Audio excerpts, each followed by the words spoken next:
સુરેન્દ્રનગરના પાટડી તાલુકામાં હિંમતપુરા રોડના નવીનીકરણ સહિતના વિવિધ માર્ગોને લઈને ભ્રષ્ટાચારના ગંભીર આક્ષેપો ઉઠ્યા છે।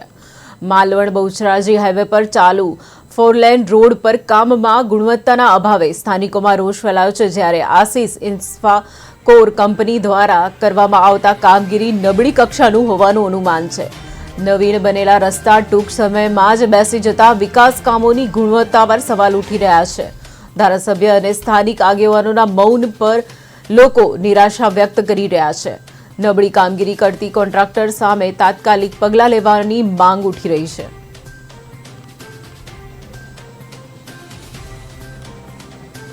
પાટડી નગરપાલિકા પૂર્વ કોર્પોરેટર આ રોડનું કામ 7 થી 8 મહિના થયા, હજુ સુધી ડામરનું કામ ચાલુ થયું નથી।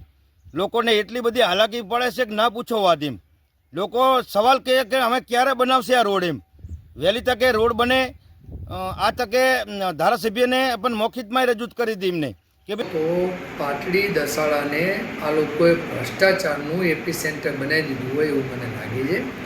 જે પ્રમાણે થોડા દિવસ પહેલાં પીપળી દેગા મખિયાણા રોડ બેસી જવાનો અને રોડ તૂટવાની ઘટના પર સામે આવી હતી।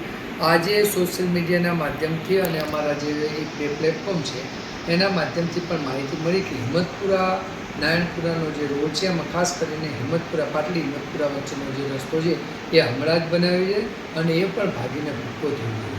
પાટડી નગરપાલિકાના રિવરફ્રન્ટની કામગીરી હોય, પાટડીમાં થતા જુદા જુદા વિસ્તારમાં વિકાસના કામો હોય, આ તમામ કામોમાં ક્યાંક ને ક્યાંક પોતાના જ મળતિયાઓને કોન્ટ્રાક્ટ આપવાનો, પોતાના જ લાગતા વળગતા લોકોને કામ આપવાનું અને સરકારી નીતિ નિયમના છડે ચોક ધજાગરા ઉઠતા હોય એવા દ્રશ્યો પાટડીમાં અવારનવાર જોવા મળે છે।